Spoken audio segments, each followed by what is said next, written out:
It's interesting. I just heard there was this interview with a Supreme Court justice recently, and I just heard this before I came down here tonight, so I didn't have time to look it up. But this is what I heard that they supposedly said, uh, that the Constitution doesn't work if the people stop believing in it.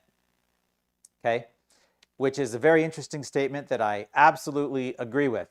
And it's interesting because usually when you think of like law, you think of something very specific. Like I can read it, I can go to the courthouse, ask for a form, fill it out. This is very physical and mechanical. And so that feels very temporal versus spiritual. But the reality is that our Constitution is spiritual. And so when this Supreme Court justice says that the Constitution stops working simply because people stop believing in it, that's not a concrete thing. You can't go to the courthouse and go, well, I believe you guys have to do something for me, so we'll make it happen, right?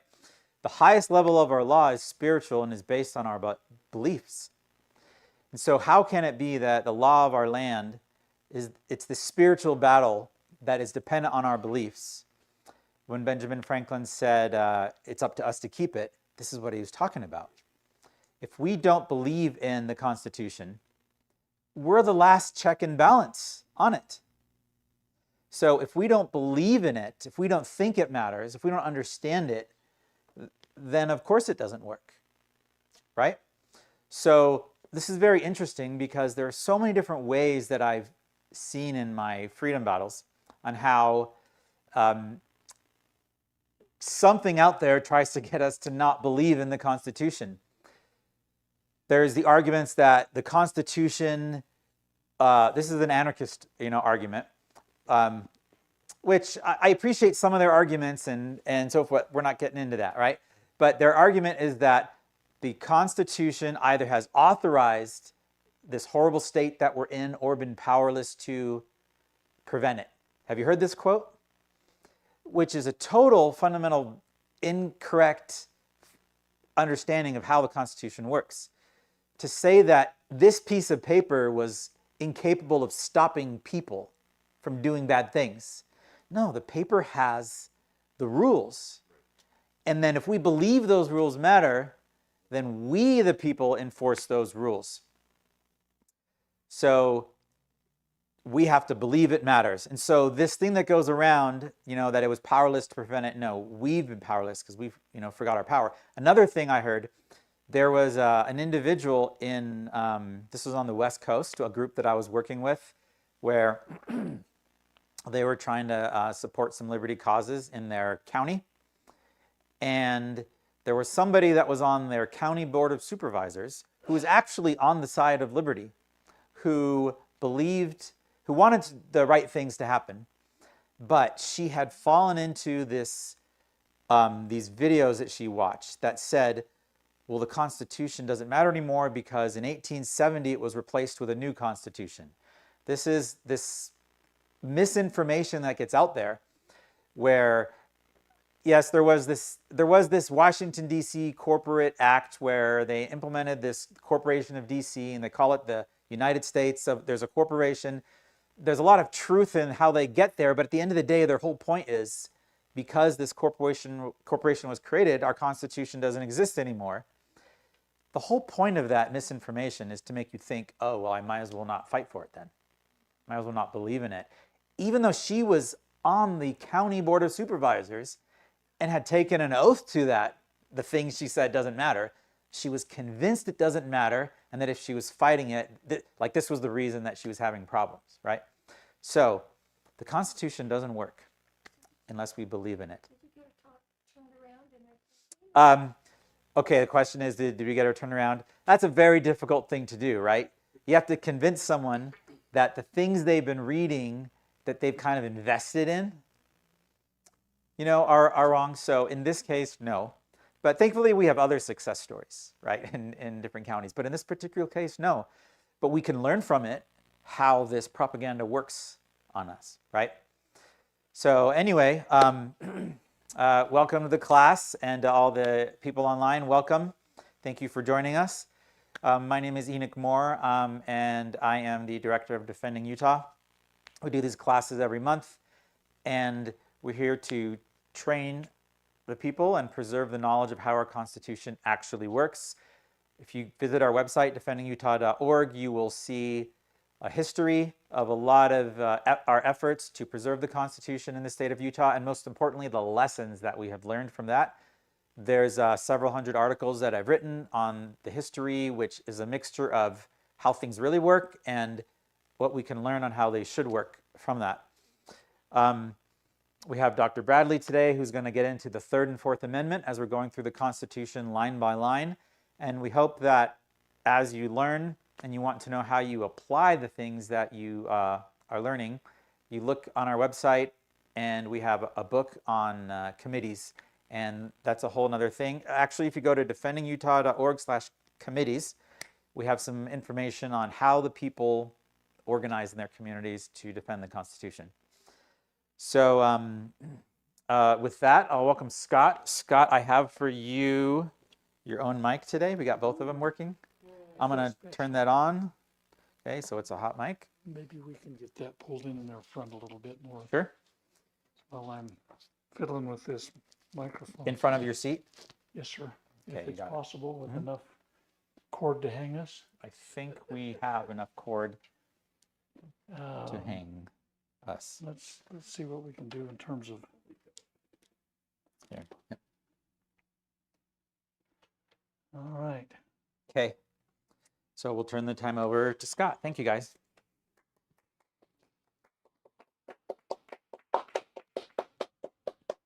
I do feel like I'm on kind of a short cord because of the way the configurations are, and maybe we'll.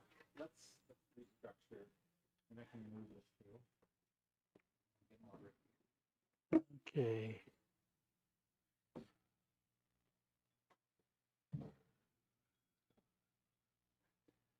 Where in tarnation did that cursor go? There it is. All right, let's do this. Good heavens.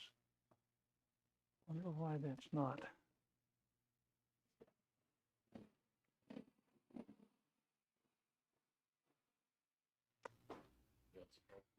I think I'm okay now. So Scott, if you want, I can scoot your chair back now. Excellent. Let's start from the beginning. Okay, you tell me where you want me. Is that coming up about right now, folks? Something's working. Ooh, that is really super. I feel like this, probably something went right tonight. We'll see where Okay. it goes. So yeah, if you just want to have a seat, then I'll adjust it. All right. Is it good distance? Yeah, I think we'll do good. All right, there's so much that Enoch said that I'd like to comment on. I will refrain from doing that at the extensive amount. But this conversation he had about this city councilwoman or commissioner or whatever the heck she was, and the path she was going, and I'm pretty confident I know the pathway that they're on because I've written extensively about that. And I will tell you that where she's gone down that path, it is, I have never, ever, not once, not ever, on any number of times, seen that succeed or be a happy ending. Because hopelessness breeds kind of an apathy and an unwillingness to make an effort, and it's so sad. And so, please understand that the United States Constitution is the supreme law of the land. It is a law that has been ratified. It is one that everyone that holds office takes an oath to uphold. And if they fail to do so, it's out of ignorance or evil, or the fact of the matter is, people say some of these other nefarious schemes have derailed the whole thing and it's gone and we're done and forget it and all that kind of stuff. And it's not the case. All it would take is us to say, yep, we're on that again, baby. And those that hold office should obey their oath of office. And the thing that's interesting is that, Jefferson and Madison collaborated on both the Virginia and the Kentucky resolutions. And so you say, oh, well, Jefferson wrote this, but they collaborated, okay? And so bind them down from, not let no more be said of confidence in man, but bind them down from mischief for the change of the Constitution. We, the people, have to understand that constitutional approach to things, or else how do we even know they're following it? So the intent of these kinds of get-togethers are to raise a level of awareness and an understanding, and to give a sure testimony, if you will, that the Constitution that exists today is the Constitution that we have a responsibility to uphold. It has not been supplanted by any legislative action, by any corporate incorporating, or any other thing that they might say, in practice, in wishes were horses, or whatever it was, it's still there. And we can return to it as quickly as we come to understand that it's the program that I believe God ordained for this land, and really as a template for all people to be free. So what we're going to do in this get together, and I'll have to talk quickly because I always over prepare slides. We're going to talk about the Third and Fourth Amendments, but I'm taking a little bit different ploy today. Yeah, we're going to read them. We're going to, discuss the words of those things, because it's important for us to understand that it actually says what it says. But I thought that the Third Amendment particularly is problematic for some people to say, oh, it's not a big deal. We don't have to worry about that one. It's not being violated. And I used to say that many years ago. And in essence, I would say, yeah, all the 10 amendments are being violated, except for the Third Amendment. And so, yeah, they're not all violated, but they are. And the Third Amendment has a little bit different approach now. You don't have to have a physical presence in your home to have troops quartered among you. and that sounds like, what? Where does that come from? Well, I hope you'll understand. We have our conversation here now this evening is being it's being interrupted by some other sources that are seeking to catalog everything that's being said. It is an absolute fact that we have, with the technology of today, we don't have to have troops sleeping in our living room, okay?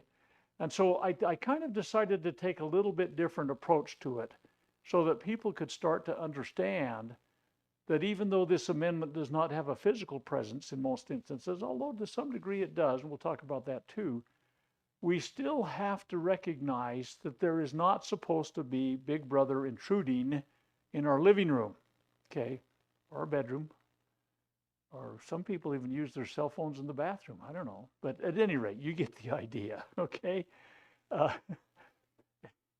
So I've titled this one the violations of the Third Amendment. And you're going to see as I start out here that there's some interlocking constitutional principles between some of these amendments. And if we get together, and I don't believe we're getting together in December, are we, Enoch? Right. So it'll be January when we do the Fifth Amendment, because hopefully tonight we're going to do the Third and Fourth. But we're still having the December meeting. Right. I don't want to supplant that, but I won't be here talking about the Fifth Amendment. Does that sound enough clarification? So anyway, you look at the Third, Fourth, Fifth Amendments, and you say, you'll kind of say, well, wait a minute, I thought we were talking about the Third Amendment. Well, yeah, we are, but there's interlocking instances, and so we're going to talk about the Third Amendment, and a little later we'll go to the Fourth Amendment, but there's Third Amendment and Fourth Amendment that are overlapping, okay? And you'll hopefully understand by the time we get to that point. If not, think about it. Because I'm doing this in a little different way than what you might have assumed I would have done. But let's read the Third Amendment first. If I can get this a little tricky. It is, you think, anyway. I don't know why this little clicker is not syncing up. Maybe my ship is sinking, I don't know. Well, we'll just forward it based upon button pushes. Okay.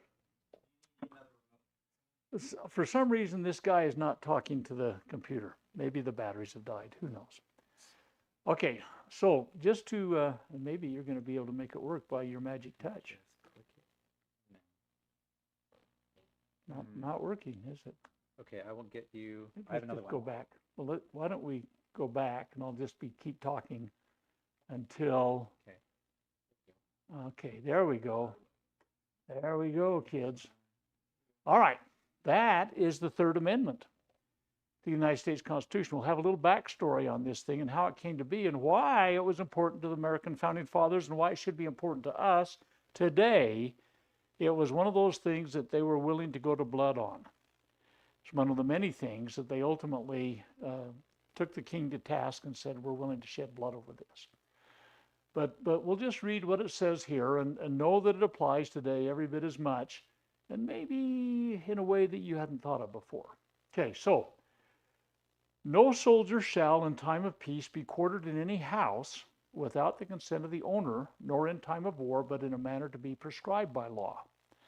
And again, we're going to see that literally today, it's able to be done without a physical presence of a soldier's body in your home. So let's move ahead there and let's talk. We're going to talk for a second because this, defending Utah, so this is Utah we're talking about. It's applicable all over the country and everywhere. But Utah has a constitution that reinforces some of these things. And so we're going to go through a few Utah Constitution things to say, yeah, it applies here. Now, part of the reason I think that Utah wrote these in was to say to everybody, we really are part of this Constitution. And I'm glad they did because some people have made the argument that the 10 amendments do not apply to the states, but Utah incorporated them in the, okay, so let's see what we got. This is another one, huh? There you go. Okay. Actually, just wasn't plugged in. I do have a spare one if you need it, but that one's working now. That was, okay. It's called pilot error. And the pilot just ran the airplane into the ground. Okay. Your co-pilot saved you. Yeah, that's right. Pull up. It's, we're going to go in the air again. All right. Okay. So we'll talk about the Utah Constitution because Utah's Constitution integrated many of the Bill of Rights right into the Article 1 of the Utah Constitution. Okay. So here we go, Utah Constitution, Article 1. It says frequent recurrence of fundamental principles is essential to the security of individual rights and the perpetuity of free government. We've got to go back and review these things frequently or we forget them.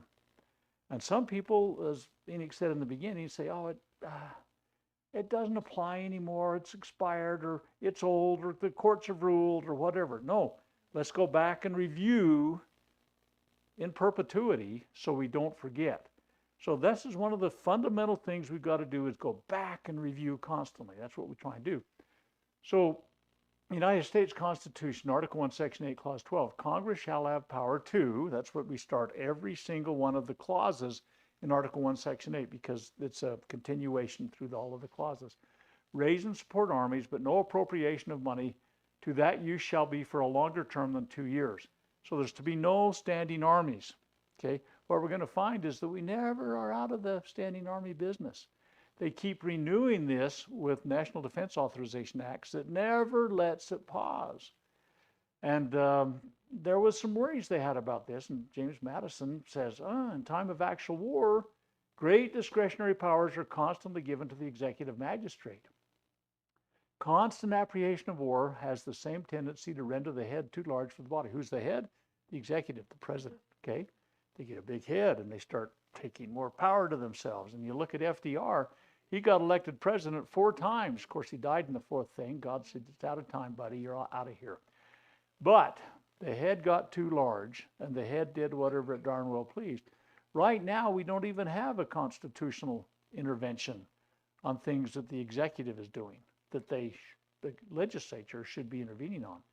Okay, a standing military force with an overgrown executive will not long be safe companions to liberty. The means of defense against foreign danger have been always the instruments of tyranny at home. those guys are getting too big and bad over there. We got to get a big army out there and we're going to be okay. So, it's the military industrial complex is constantly being built up. Been the instruments of tyranny at home. Among the Romans, it was a standing maxim to excite a war whenever revolt was apprehended. Oh, the people are getting a little bit antsy out there. We got to have a war to get them settled down, okay? So that they'll all unite. It'll be cool. Throughout all Europe, the armies kept up under the pretext of defending have enslaved the people. And what we're going to find is that technology, instead of the army in the bedroom or in the living room or wherever, they can get in there whatever they want with these electronic devices. So he said this during the convention.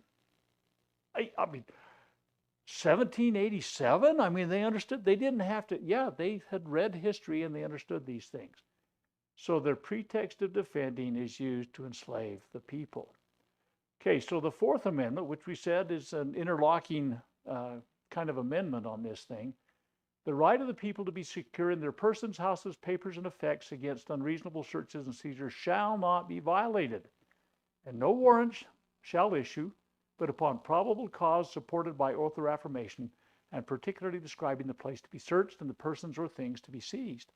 What we're going to find, I think, is a great deal of evidence that the Fourth Amendment does not exist anymore in practice in the United States. So that's been just poof, gone by legislative action. You cannot change a constitution and override it by legislative action. It's superior to and paramount to anything. The Constitution is superior and paramount. Above it all. You can't do it legislatively, but we did. And Orrin Hatch, our infamous senator, deceased now, thankfully, but he, during his last election, which he did in 2012, if I recall correctly, he said, I'm the principal author of this legislation that did this, okay? I don't know if that's bragging rights, but that's what he said. I personally doubt he was the principal author. I don't think he had the brain power, but I'm making commentary that I should not be making at this particular time. Okay, so then the Fifth Amendment, can you imagine? No person shall be deprived of life, liberty, or property without due process, nor shall private property be taken for public use without just compensation. And we're going to use a Utah law that was passed as an example of how property is seized without due process, and the state seizes it and uses it for the public good, so to speak, because it's a good idea. Okay, so let's go back, though, on how we came to this quartering of troops, back to the French and Indian War, which was 1754 to 1763. British North American colonies versus the French. Each side allied with different ones of the Native American tribes. And here it shows who the British were allied with and the French were allied with and so on. And well, we won't comment about how this influence occurred with European powers aligning the Native American tribes against the American colonies. But in 1756, Great Britain declared war on France. It was a worldwide 7 years war that they did, and the French-Indian War in North America was the American theater of that war. So it was a worldwide war. Every time the French and the British got together, they were trying to kill each other, and that's been a really common theme throughout all of history. But nevertheless, it spilled over to the North American continent, and that's where a lot of blood was shed. Native Americans lost their lives, British lost their lives, French not so much because they used the Indians, but Americans did too. Okay, so we're not going to get into that thing, but during the whole course of that, the Brits amassed a huge war deficit. War always causes debt. Just have to remember that. We're $38 trillion plus in debt right now in the United States. It continues to grow, and you might notice that there's been continual wars. You might not have noticed right from the very beginning because I'm the only one in this room that's been around that long, but we have been in war my entire life. It has never ended. Okay, and we'll talk about that.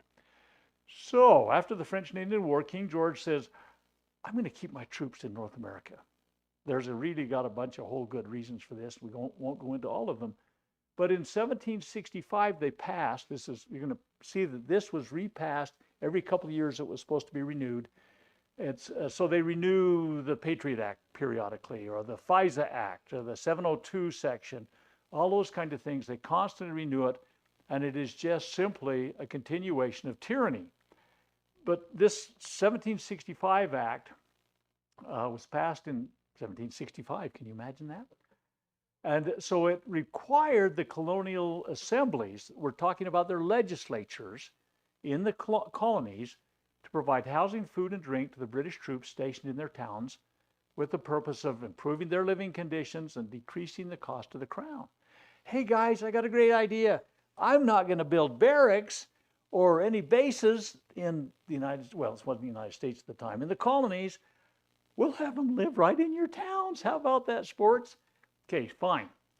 So Gage was the commander-in-chief of North America. He implemented this project. Now, initially in this 1765 Quartering Act, soldiers were to be housed in barracks or empty public buildings and not in private residences. So this changes as we get farther along with these renewals. It's kind of like the FISA Act or the Patriot Act that keeps getting renewed. It just encroaches a little bit more every time until it becomes completely untenable to the people that are in the colonies. But initially, they couldn't put them in your residences. But the colonies got smart and they said, oh, golly, we got to house these guys. Where can we do it? Jim, 22 miles down the road, has a barn we can put them in. And so they put them in outlying buildings that were a long ways away from where the king wanted them, okay? And we'll find that the king didn't go along with that all along, okay? So, going on with that, it was up to the local legislatures to fund this, okay? Oh, we're going to put them here for your good. Oh, yeah, by the way, you got to pay for it, okay? Okay, so most of the time, the legislatures generally agreed to pay it even though they saw it as a tax. Okay, we'll keep the peace. Okay, just put them here and we'll pay for it. Don't worry about it. But a year later, the New York Assembly says, we ain't going to do it anymore. We're not going to put any money in there. Well, the big problem was New York. Okay, New York's been in the news lately. You might have noticed that. New York was the first major city after the Revolutionary War started and the Declaration of Independence was signed. New York fell that summer to the Brits. And it was under their control until 1783 when they were pulled out. So from 1776, 1783, the Brits controlled New York. New York has fallen in the United States to another scurrilous government agency that claims to be an elected, duly, anyway. We're going to see some interesting things develop in New York, potentially. So New York says we're not going to fund them, but New York was the place where the soldiers came in and out of the colonies. And so it was a big financial burden. It's a bigger thing for them in New York than any other one of the colonies. And so, because New York says we're not going to do this, guys, Parliament, who's Parliament? That's the guys in Congress, if you will, in England. No taxation without representation. You probably heard about that. They suspended, it was called the Suspending Act on July 1767. They suspended the assembly. And I wish there were time to talk about this, but it makes its way into the Declaration of Independence, 9 years later, when they write about the king was suspending our legislative bodies. And yeah, he did. He suspended the New York Assembly. So they didn't have an assembly or a legislature in New York anymore. He kind of says, all right, you guys, we won't play your game. You won't play ours. You don't have a legislature. So the New York Assembly says, okay, Uncle, we're going to give some limited funding for housing and food. Okay, so he strong-armed them. Mr. Trump has said lately that he's not going to fund some things in New York that the New York people think that the government owes them, which they don't, which is an unconstitutional enactment and everything, but there's going to be some pushing and tugging about this thing, just like happened in 1766 and 67. Okay, so the king says we're going to do this Quartering Act, and the colonists should gratefully shoulder their portion of the share to defend their colonies by willing to house the troops. And so I'm putting them here for your benefit and your, just like James Madison talked about in 1787. Wait a minute, he used the same excuse the Romans used to use. Can you imagine? Tyrants do that kind of stuff. Okay, so he's going to show them who's boss, and plus he got to save some money. Okay, you guys are going to have to carry the load. Okay, you don't have any representation.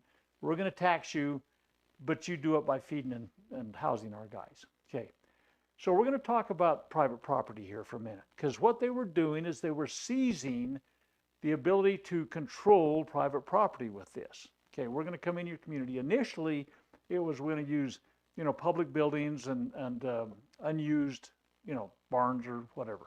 Okay, but you got to make them habitable for our soldiers. Okay, so we're going to talk about private property for a few minutes. Here's Sam Adams, and you're going to see this is a letter of correspondence. These committees of correspondence, these Minuteman type guys that were corresponding between the different colonies, this is what committees do. They share information about how they're doing things, oppression that's happening to them, and we'll talk about where this all fits. And I put some references in here for those of you that want to be purists and go read the original whole letters. I'm not going to go through the whole letter, but we'll give you enough germane stuff for you to get the idea. Here's Sam Adams. He, by the way, and John Hancock were considered to be the father of the revolution. Okay, they were the rabble-rousing, stirring the pot kind of guys. So here's what Sam Adams wrote. Among the natural rights of the colonists are these: first, a right to life; secondly, to liberty; third, to property. By the way, where does he get these crazy ideas? There was this guy named Blackstone that had written 1765 to 1769 the Commentaries on the Laws of England. He was a free man in England. He was writing about that. And by the way, the colonists considered themselves to be free men under the king also. So they got these crazy ideas because Blackstone had documented the fact that these were rights that free individuals have they can expect these things, okay? First, a right to life; second, to liberty; third, to property, together with the right to support and defend them in the best manner they can. So you can have these things and you can also defend them. That kind of goes into the Second Amendment too. We're not going to get into that right now because we've talked about that for a few visits. Okay, so then he goes on. The absolute rights of Englishmen and all freedmen in or out of civil society are principally personal security, personal liberty, and private property. They always come down to private property. And I will assure you that if you do not have private property, you cannot be free. You become a slave of some sort or another. And there's different ways that socialists seize your property. They may take it, that's how the communists do it, or they may just control it. That's how the legislature in Utah does it, okay? But if they take control of your property, you can't be free, and the Founding Fathers understood this, okay? You got to have life. You got to have a measure of reasonable expectation of some health. You got to have understanding about true principles, and you've got to have private property. You got to have conscience, property, and principles. Okay, let's move on here. Again, going on with Samuel Adams. In these things, you're going to see at the end of these little series here of quotations where you can go read the whole thing and where it's noted, but not right now. I'm not going to give you all the details. Okay, thirdly, the supreme power cannot justly take from any man any part of his property without his consent. So they can't seize part of it to put troops in and say, you still own it, you still pay taxes on it, but we're going to run it. We're going to use it for you. Forget it. Okay. Without his consent, in person or by his representative. Now, what liberty can there be where property is taken away without consent? And we're going to see that property taken without consent, which is what socialism and communism is basically what the U.S. government is, or state government is right now. Going on, fleets and armies have been introduced to support these unconstitutional, they knew about constitutions in those days? Yeah, dang rights they did. In fact, they had a lot of experience writing constitutions. These guys didn't come into the Constitution process without having a really deep background. We're not going to talk about that because you can go read about that. There's so many constitutions these guys wrote. The one in 1787 was not the first one they wrote. Even though they screwed up the Articles of Confederation, that was written in 1776 and 77, they missed some things. Okay, they had to correct those. Okay, these unconstitutional officers, and by the way, in the Declaration of Independence, we find that they talk about this, that they were being subjected to governments that was foreign to their constitutions. They write about this in the Declaration. Man, I wish there was so many ways we could weave this together for you to see that these guys understood foundational things that most Americans have never thought about before. Okay, managing this unconstitutional revenue, and troops have been quartered in this metropolis. Now, this was in Boston, he was writing that, for that purpose. Introducing and quartering standing armies in a free country in times of peace without the consent of the people, either by themselves or by their representatives. Wait a minute, this sounds like he's starting to write the Third Amendment right now, doesn't it? And here this was 1772. The Third Amendment didn't get written until 1789. But these guys understood this stuff a long time ago. Boy, I wish we could talk about Hancock and what an onerous burden the king's men put on him. He was quite a wealthy man, and he was pillaged and plundered by the fining system they had. And oh man, it was amazing. But these guys understood they had been under the thumb of onerous government. Okay. Is and always has been deemed a violation of their rights as free men. Where the heck? Oh yeah, that commentaries on the law by Blackstone that came up in this. But he's rewriting this in his documentation now.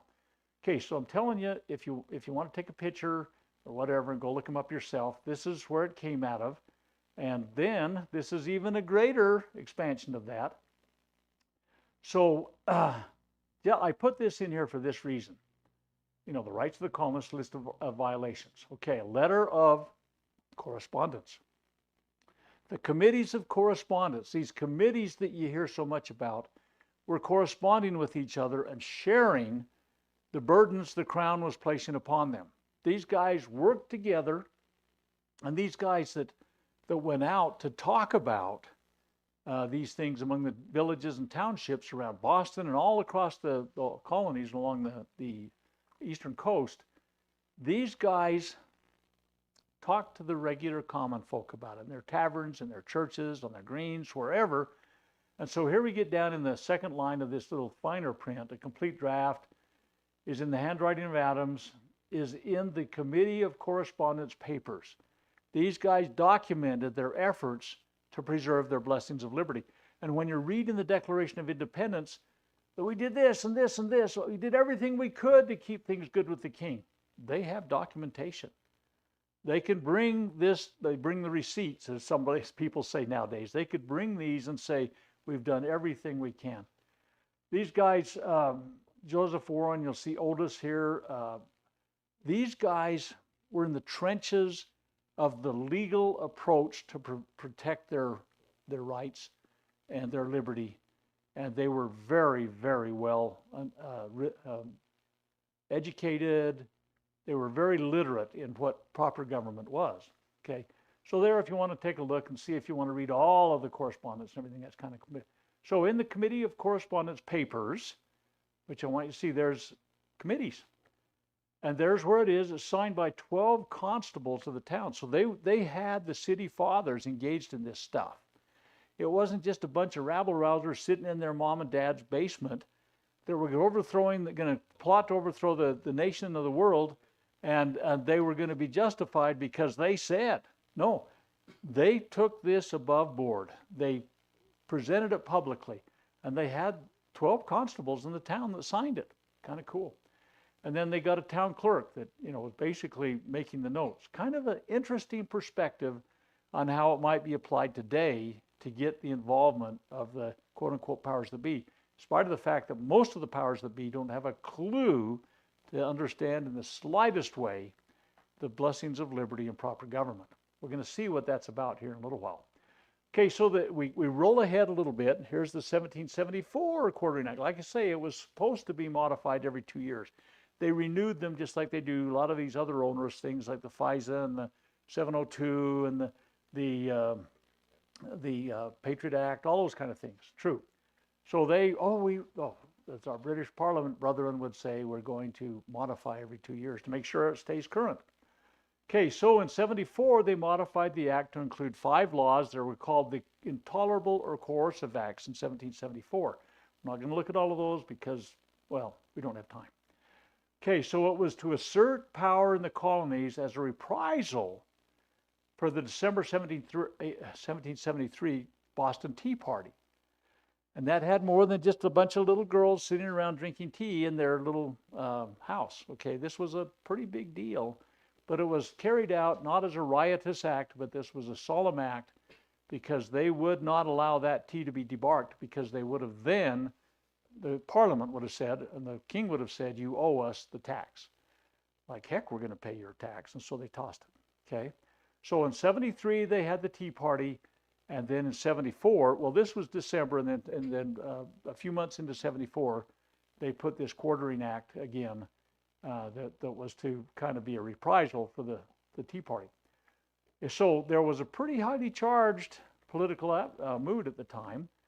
The colonists were initiating political gatherings and organizations that were getting really pretty chapped. By the way, in comparison to what's going on in America today, this was small potatoes.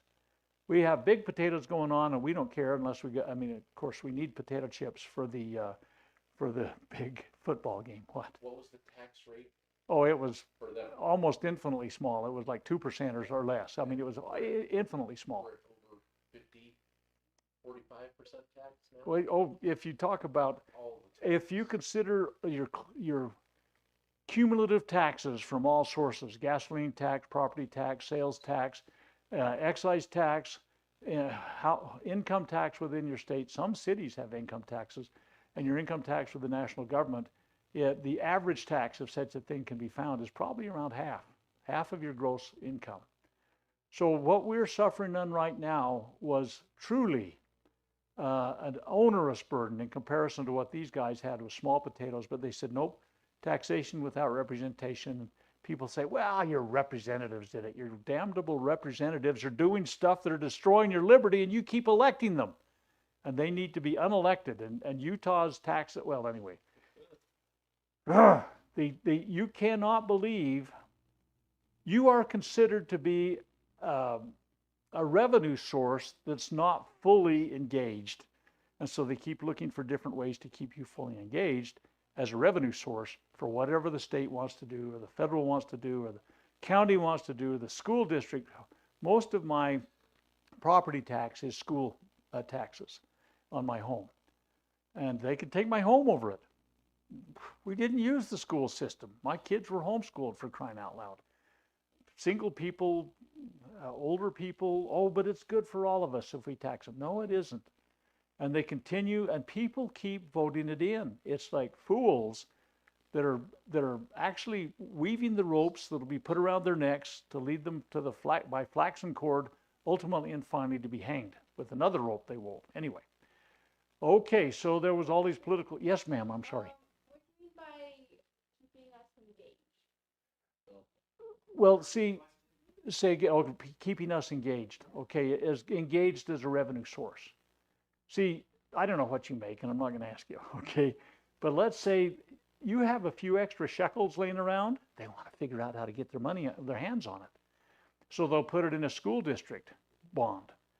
They'll up the gasoline tax, or they'll increase your income tax, or they'll change your property tax, or they'll do your sales tax over again.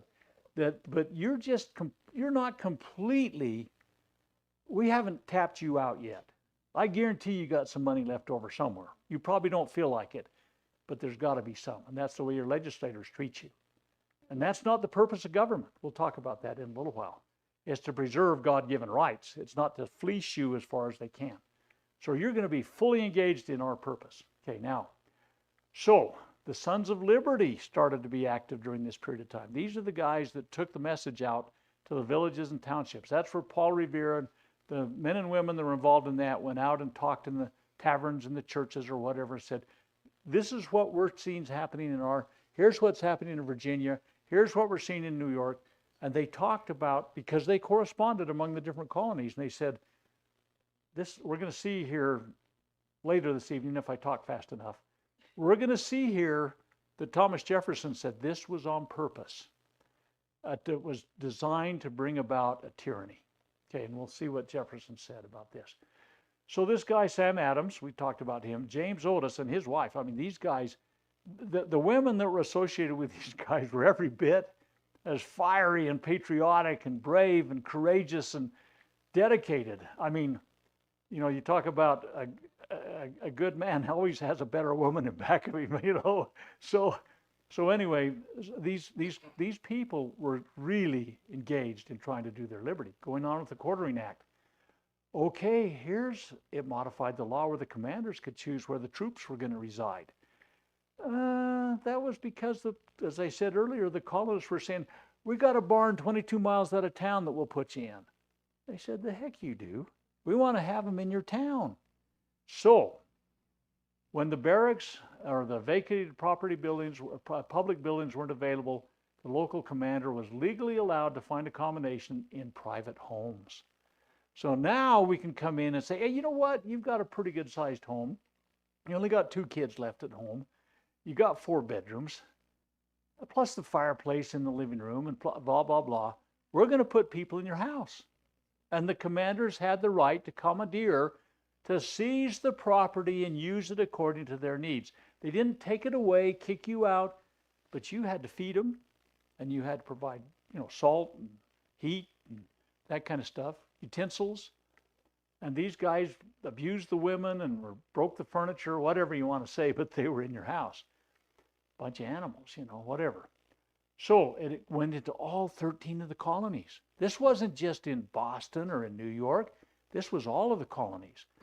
Okay, so this incented the colonists to say, we got to find an answer to this thing. This is not good. By the way, they had years to stew about this. And so when it came down to the Bill of Rights happening, they wrote that, what became our Third Amendment, and that was 1789 when they wrote that. So it's years later, okay? Well, here's what the Quartering Act said, just a portion of it, and I'm quoting. Anyway, I don't think I'm going to take time to read it right now. I'm out of time almost. I'm an hour away from being out of time, and I'm not even making any progress at all. Okay, so here's the intent of the Quartering Act. It was to protect his subjects. We're such good guys. We're going to come in and protect you guys, okay? Okay, it was a cost-saving measure that, these colonists ought to be willing and gladly helping to bear because the king is so benevolent in his largesse in taking care of you guys, okay? It was a measure of force and control over his subjects is what it really boiled down to. So, force and control, they could ascertain when they were in the household the holdings of private households. Now, of course, you don't have to go in a house now to do that. They can get your receipt from Costco or wherever you bought your TV or whatever, okay? So it's easily done with technology today to ascertain holdings if you want to. It could also access their possessions. Do they have firearms? Oh, there's a good record on that out there, isn't right now? This federal firearms paperwork you need to fill out when you buy a firearm? Yeah, they keep, they sure don't, do they? How much wealth have you got? Oh, we can look in the account. Bank account pretty easy. If we ever go to a digital currency, you'll be able to see how easily that's manipulated. And they could have access to private family and friends and associates conversations. We don't have to be there in your house anymore. What's that, Siri or Alexa or whatever the heck it is? They're always listening. That's why we don't have them in our house. But the fact of the matter is, it's funny. You tell a joke, your wife laughs, and so does Siri. It's a joke, okay? It's not quite that openly, but it's almost that way. Yeah, it really is. I mean, I'm laughing or I'm crying, right, like that. So we can have private conversations. They can find out your business dealings, and you're going to find out through the Patriot Act that they can access, catalog, and actually document every single phone call, email, and text you send. And it's in the NSA down in Draper. Okay. If you get a little bit discontented, now this never happens in my house, and rebellious in your attitude, they can know that. I just spent a couple hours on a radio show today, and people know that I'm not a happy camper. Okay. Okay, so, no, it would never happen, I know. I didn't like the tent I was staying in, okay? So I'm not a happy camper. Okay, so so there's all sorts of opinions and stuff from intel that can be gathered. When I was in the military, it was the most innocuous conversation off the base in a bar, if you wanted to. Little bits and pieces get picked up and they get pieced back together, and there's amazing intel that can be gathered out of little shreds of conversations, and we won't go into that. So anyway, it resulted in the Third Amendment: no soldier shall in time of peace be quartered in any house without the consent of the owner, nor in time of war, but in a manner to be prescribed by law. So right now, we are being invaded in spite of the fact you don't have a squad of soldiers living in your living room. So the Third Amendment is the only one that wasn't being violated. I used to say that all the time. I was wrong. I'm even more wrong now. Okay, so not so fast.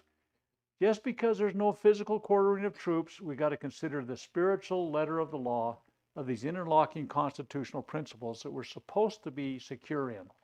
And it's just simply not in today's technology world. Okay, let's go on to the Constitution. We've got to keep moving here. Article 1, Section 8, Clause 12 of the U.S. Constitution, Congress shall have power to, that's where we start everything in Article 1, Section 8, to raise and support armies, but no appropriation of money to that use shall be for a longer term than 2 years. There's no standing armies. We weren't supposed to have these armies that could strong arm us anytime they wanted. And here's what James Madison actually said during the Constitution Convention in 1787 in Philadelphia. In time of actual war, great discretionary powers are constantly given to the executive magistrate. Constant apprehension of war has the same tendency to render the head too large for the body. That's what we talked about earlier. An overgrown executive will not long be safe companions to liberty. The means of defense against foreign danger have been always the instruments of tyranny at home. Among the Romans, it was a standing maxim to excite a war whenever revolt was apprehended. The armies kept up under the pretext of defending have enslaved the people. That's why we don't want standing armies. So let's look at the Fourth Amendment for a minute. And we're going to talk about this in a little more detail as we move on this evening.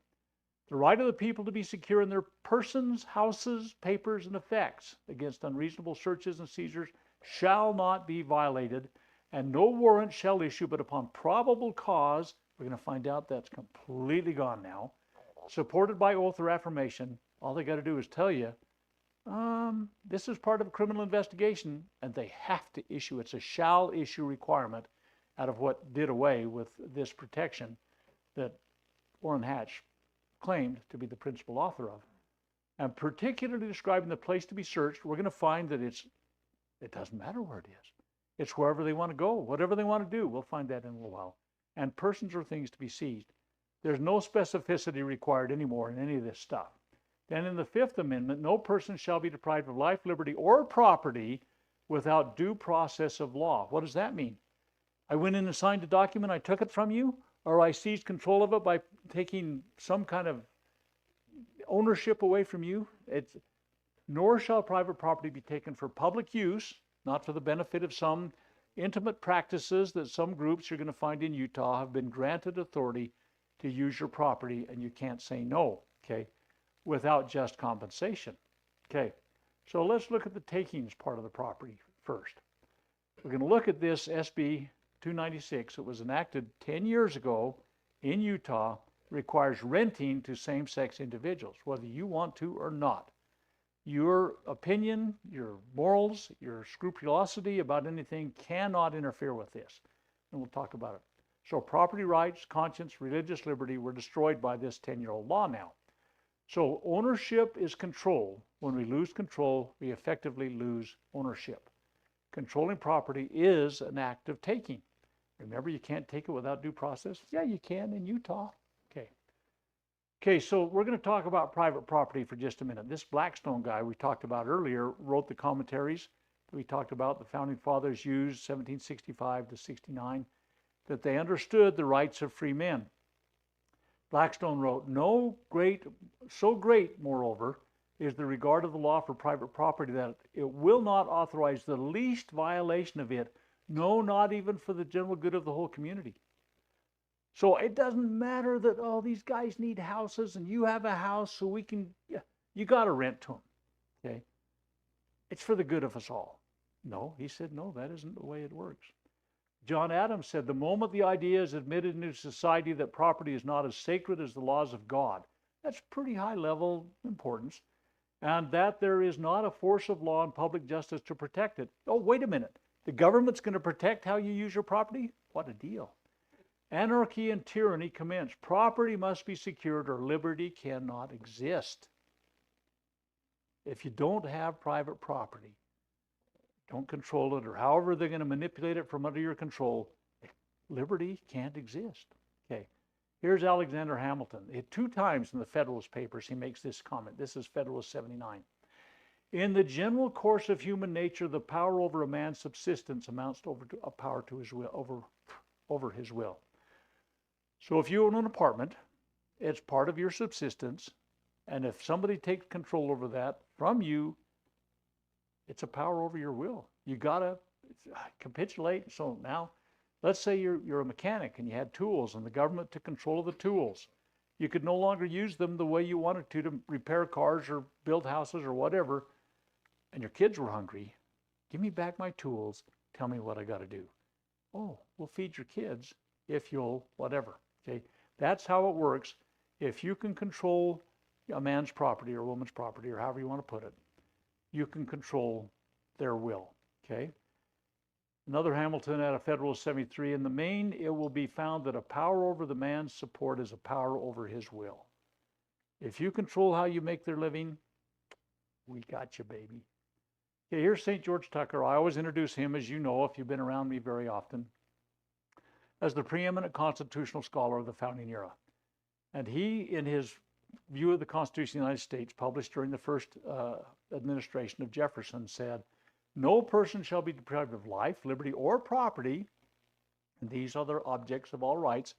This parenthetical statement is in his book. Without due process of laws, private property shall not be taken for the public use without just compensation. Okay? Quote, unquote. Here's James Madison, father of the Constitution. Government is instituted to protect property of every sort. Do you get, there's a theme here. Life, liberty, and property. Okay. Freedom, they all go together.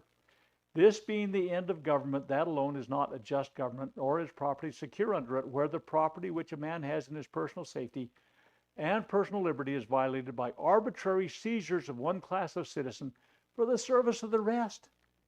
So you, as a diligent property owner, as now having control of your property seized by a special class of people that have a different kind of intimacy. Okay? They're one class of citizens for the service of the rest. Okay? Madison said it ain't good. Okay. So in this Senate bill that came out 10 years ago and is the law of the land, so to speak, in Utah, it created special classes based upon their size. Okay?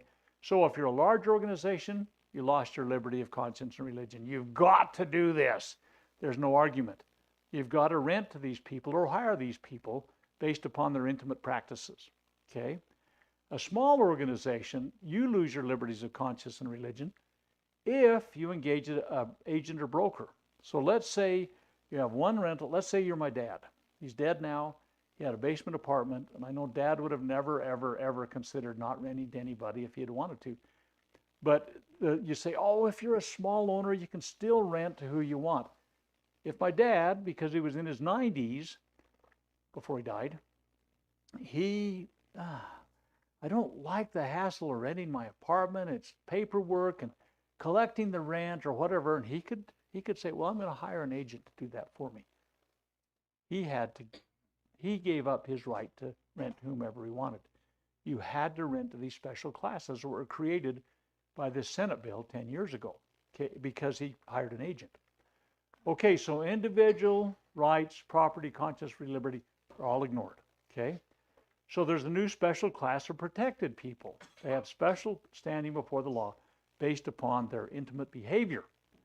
Okay, so there were responsibilities created for other classes to fulfill these rights. If you were a property owner, a business owner, you had to fulfill the rights the state created for this class of individuals. It says it didn't create classes, but it did. The two protected classes, by the way, that didn't have to conform with this were church and the Boy Scouts. Everybody else had to do that. That was especially written to protect church and Boy Scouts. Okay?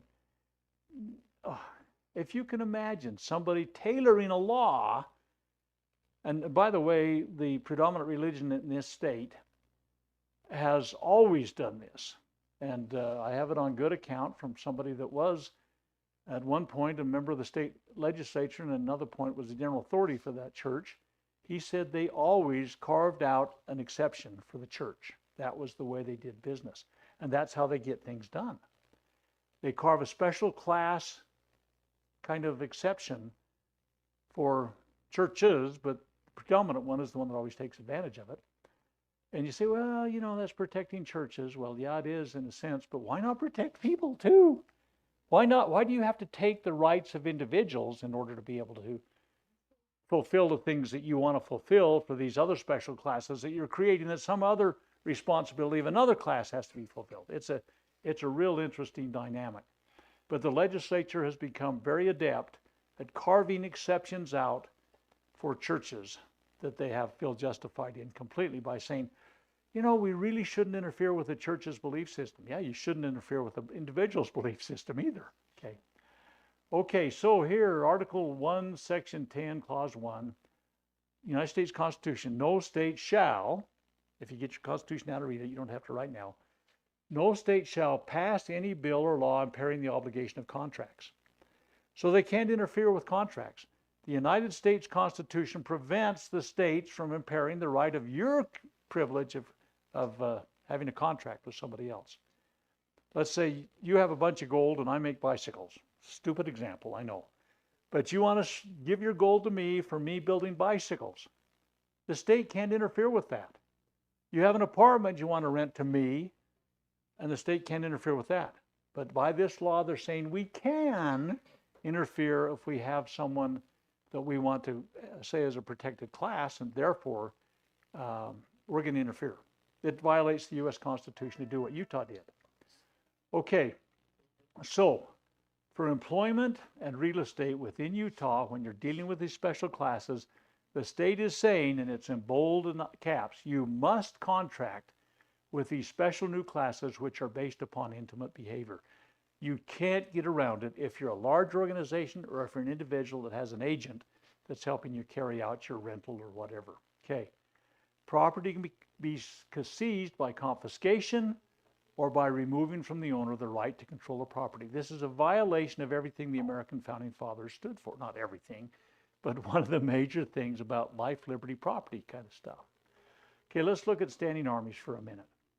Each year, the United States passes multi-$100 billion must-pass National Defense Authorization Act, the NDA. Not non-disclosure agreement, as some people might read that as a lawyer. Okay, it's a National Defense Authorization. So it creates a de facto standing army within the United States and the entire world. It never stops being funded. It's always there. We just keep renewing the funding at least every 2 years. Okay, so here's a way that these local police forces are militarized by these kinds of things. Now, you know what? One of the reasons America has become great is we have these multi-levels of protection. And the local police have always been there, owned and operated, if you will, by the people within their community.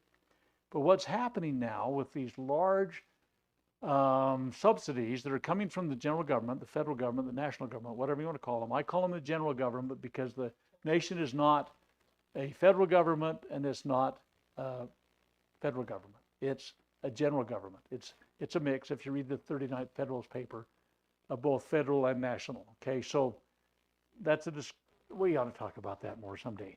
But anyway, the general government, the big government, the federal government, the national government, whatever you want to call it, is giving out stuff to the local police, and they're thereby co-opting them. A little community that's just a few miles from mine is a little rural community. They have an MRAP the federal government gave them. What is that? It's a mine-resistant, ambush-protected vehicle. We're talking a 60-ton vehicle that heavy armor has trouble disabling. Okay? And so I don't know why they need that. If the cowboys come into town or there's a good harvest someday and the farmers are in celebrating and get a little bit drunk, I don't know, bring in that damn wrap. I mean, whatever. It's just, yes, I say it facetiously, but it's horrific. Bring them in, baby. We're going to run right through the front of that bar if these guys get out of hand. Okay, I don't know. It sounds kind of, whoever saw Tank, that old movie with James Garner in, where he has a Sherman tank and it's a stupid, kind of cheesy, I mean, holy cow, they got a old cheerleader in it, and I mean, it's just stupid. But at any rate, this guy has a tank and he takes it to the people. And that's what the federal government can do to your community if they want. They give them financial grants, they help them hire people, they build buildings, they provide vehicles, equipment, arms, and body armor. Oh, what? You need some more M16s? We got more of those guys. You need body plates for your, trauma? What? And these are the same people who will criminalize owning body armor. I'm sorry to admit you're correct. What the comment was that they criminalize you owning body armor, but they're the ones giving it to the police. Now, there's so many things wrong with this, but the local police are being co-opted by the general government, okay, by all of these means. Who's your loyalty going to be to? It's to the guy that feeds you, okay? Don't bite the hand that feeds you, baby. Okay. So let's look at this unremitting surveillance, this intrusive oversight threat that we've got. This is the FISA Act, and basically it allows them to surveil people under certain circumstances, including American citizens, and if they can figure out a way to tie it. Now, you have heard some of the people that worked with Donald Trump in and after his first administration that were captured in this FISA Act stuff. We're going to do more details about FISA as we go through this thing. But it's a 1970, well, let's look at this slide. 1978 passed under Jimmy Carter, amended by the Patriot Act.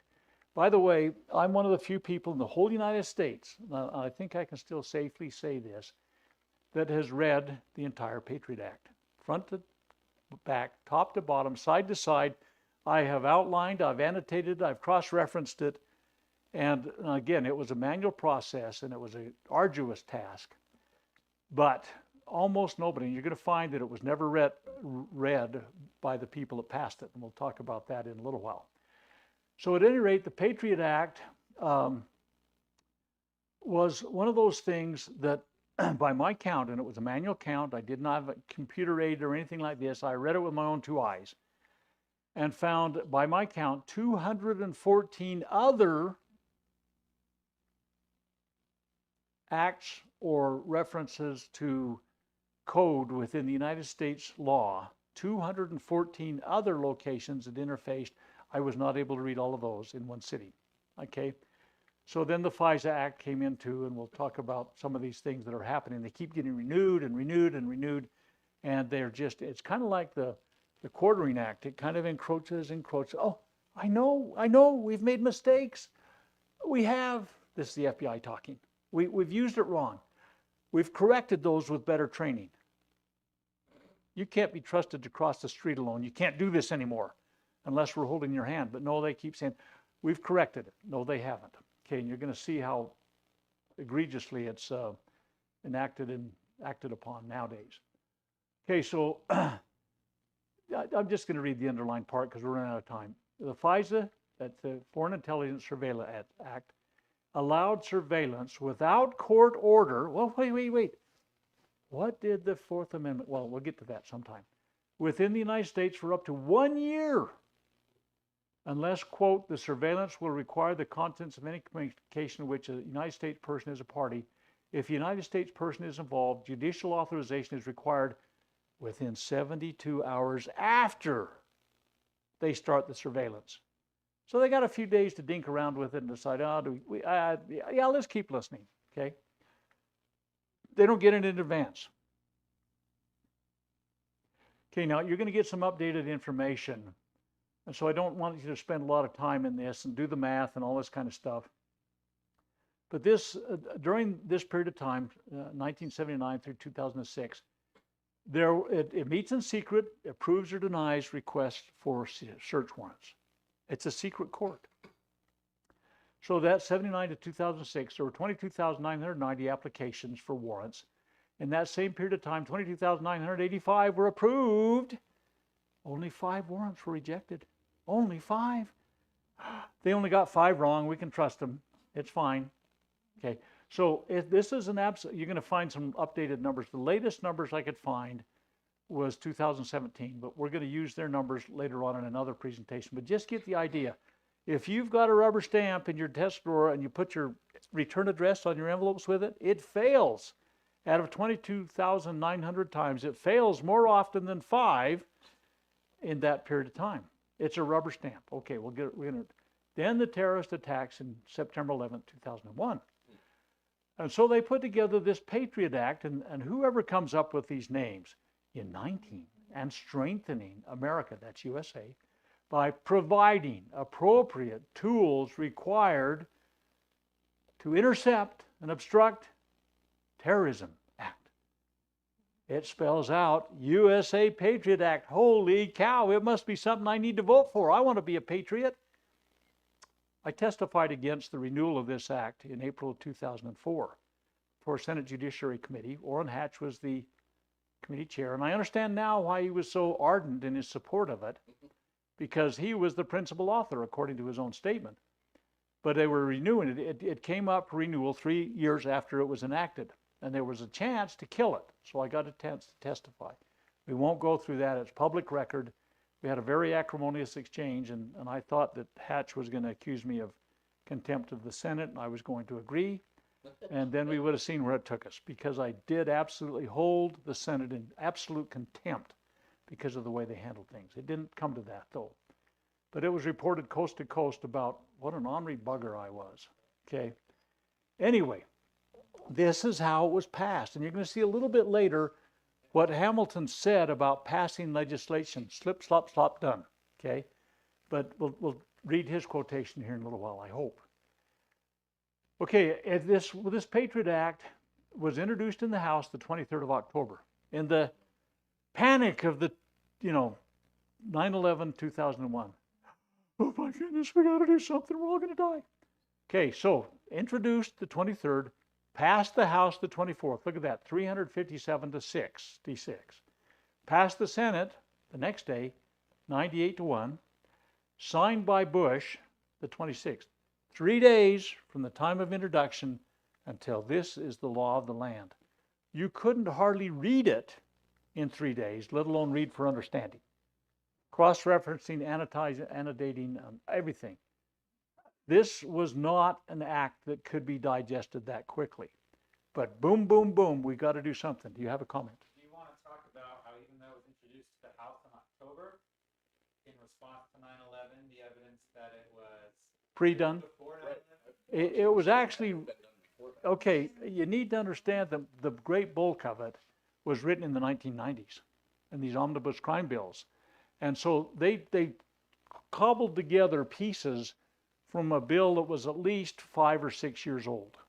And so much of it, I don't know if you want to talk more about it than that, but yeah, the great bulk of it was already failed legislation that they could not get passed. And now suddenly in the panic, we've got to do this, guys. Okay, so is that enough said, do you think? Okay. Maybe you want to talk about it when we get done. Yes? Yeah, okay. Okay, so you couldn't read it, okay? Leadership may have had copies on their desk, but the general body did not have it available. You couldn't even turn it over to one of your flunkies to read in your office. There was, you could have said, well, my helper in my office, my intern read it. By golly, yeah, we read it in my office. Okay, it was passed by these amazing margins. Okay, it requires judges you can't, Fourth Amendment says you can't do it without certain things, but it requires judges, upon request of a federal agent, it requires them to issue a search warrant. It doesn't require it in the specificity the Fourth Amendment asks for. Here's what it actually says. You'll see there's quotation marks around this. Upon an application made pursuant to this section, the judge shall, it's an imperative, enter an ex parte order as requested. An ex parte order is when an individual that wants something appears before a judge and the people it's going to be exercised against don't have a presence there. Their attorney can't be there. You can't be there to defend yourself. The people that are asking for it are the only ones that get before the judge.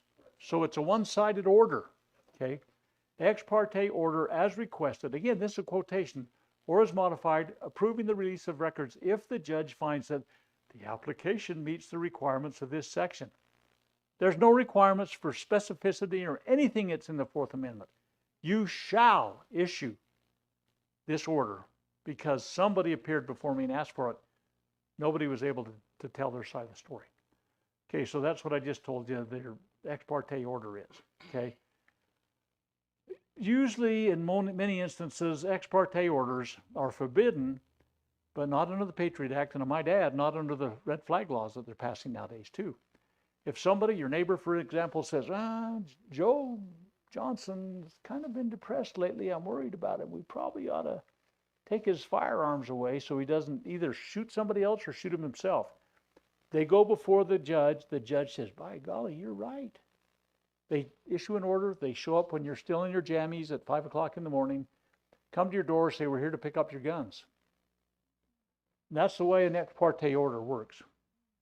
And by the way, Pam Bondi is a great advocate, as has Donald Trump been in the past. Whether he is this minute, I don't know I don't know if he changes his mind that often. Okay, here's another thing. You need to understand that let's say, for example, and I'm not going to try and read all of this stuff, but the FBI gets to come, and let's say I was the director of telecommunications at a university, and they come and they say, we want all the call records of Joe Blow that lives in the dorms. We want to know who he's talking to and everything like that. Give me this piece of paper that says they got a right to get that. I cannot, as that person, disclose to any other person. The university administration, the attorney general of the state, my own attorney, it doesn't matter. I can't tell anybody else that I've been required to do this. So I'm left on my own to, okay, I'll give you all of the records you want. Okay, but it's an ex parte order. It's an order that has not been vetted with all of the specificity the Fourth Amendment requires. I just have to comply, okay?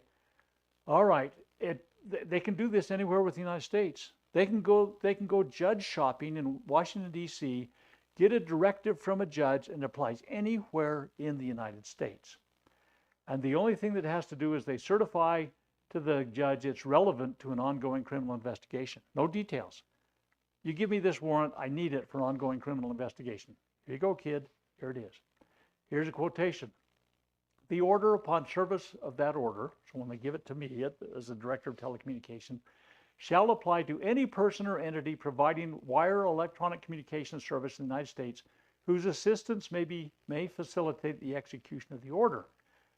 Whenever such an order is served on any person or entity not specifically named. So they don't have to tell them it's me. They just have to say, I got this here order. Give me what I'm asking for. Upon request of such person or entity, the attorney for the government or law enforcement or investigative officer that is serving the order shall provide written or electronic certification that the order applies to the person or entity being served. We didn't mention you in it. We didn't know we were going to give it to you, but right now I'm in front of you and I'm telling you it applies to you. You've got to give me the information I need, okay? So it's an ongoing, certify that it's an ongoing criminal investigation. So it's a blanket search warrant that can be taken and given to anybody as an analogous to writs of assistance, which the British officers were allowed to use. Okay.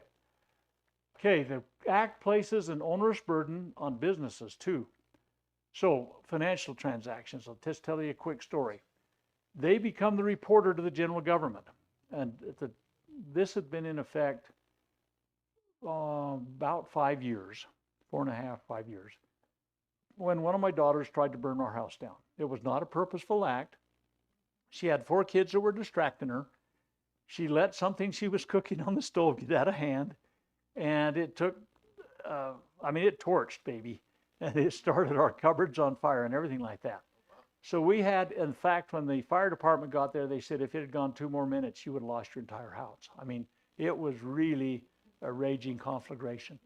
Fortunately, I had my trusty wife there, and we are believers in big, bad fire extinguishers, and she rescued the day, and she went in with the fire extinguisher and put the fire out before the fire department got there. Long story, but make it real short. So there was an insurance payout, and it was a lot more money than I normally deposit in my bank. Trust me. It was more than $10,000, substantially more. But the fact of the matter is, when I went down to deposit that check, it resulted in an interview with the bank officer because it was outside my normal banking practices. So I had to justify to this damn fool why it was there. And then he had to report to the federal government. I guess I wasn't there when he called him.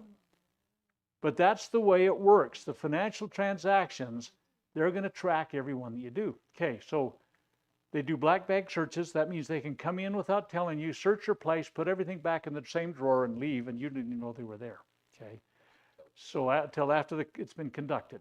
Okay, roving wiretaps can do nationally on a single court order. In the past, they were generally allowed only in the jurisdiction of the judge that put it together.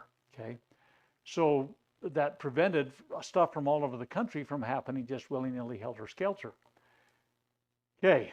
It begins to look like writs of assistance, which the British used in the pre-revolutionary period to come in and say to John Hancock, let's say, which they did use these, we are hereby going to search your place. What are you looking for? I don't know. We'll know when we find it.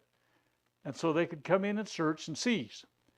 Okay, and that's what basically led to the process of the Fourth Amendment. But probable cause, describing the place, the persons, what's to be seized, none of that's required. This is just the way the Patriot Act is written. Okay. I hate to even try to get into this. So it begins to overlap domestic policing and foreign policing. They use the term terrorist. Are you a terrorist? I don't know. Maybe you were mad one day and said something wrong, okay? Well, it's a very loosely defined subject. And so at some construction of the law, you could be deemed a threat, okay?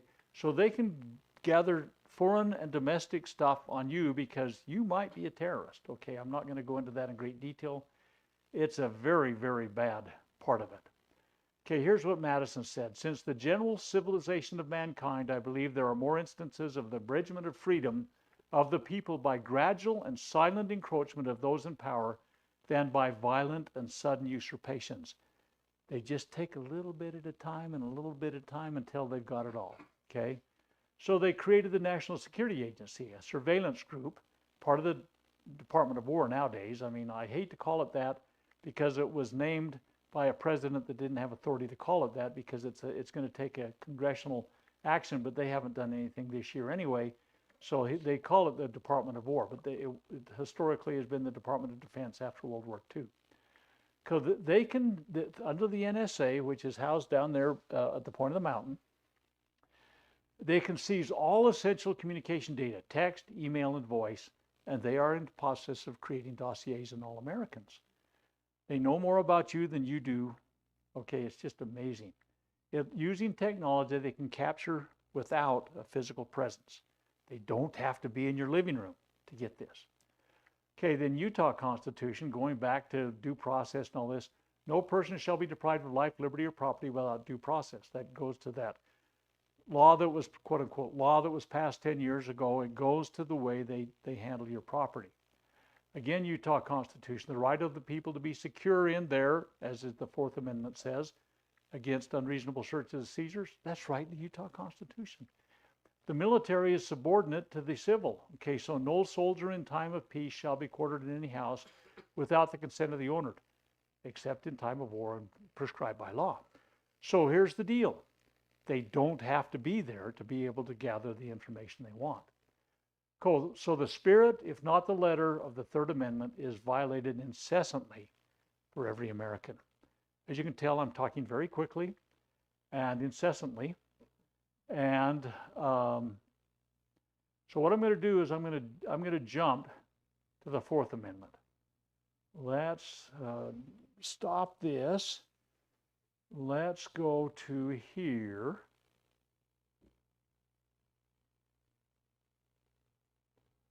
And let's go to here. And there we are. Does that come up like you wanted it? Magic. If the pilot gets trained, the pilot can sometimes fly the plane. I don't know. Sometimes if the plane crashes, like the engine falls off or something that happened recently, it's pretty hard to get a good flight in. Hopefully you can glide. Not if engines over torque your plane and you end up coming in on one wing. Okay, so anyway, tragic event. How many of you, well, I don't know, I shouldn't even get off on this subject, but I remember 1965, the 727 came in too steeply and landed short of the runway. 43 people ended up being burned up in that flight in Salt Lake City. I remember it burned and burned and burned and burned. One of my friends pulled the charred bodies out of that, 43 if I recall how many died in that. So sometimes plane crashes happen, and that was a big one in Salt Lake in 1965, if I recall correctly. The 727s had a spate of unfortunate things happen during that period of time. Okay, Fourth Amendment. We're off on another run. Take a deep breath, and I'll see if I can't make it by 8:30, but I know if I just go for a total of 2 hours, I can probably do it.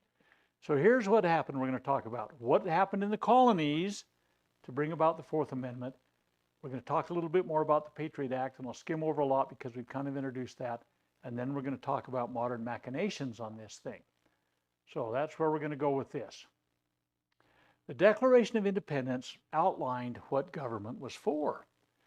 The origin of the rights, the purpose of government, the right of the people to change their government, and the right of the people to institute new government. These are foundational things that are found in the Declaration of Independence.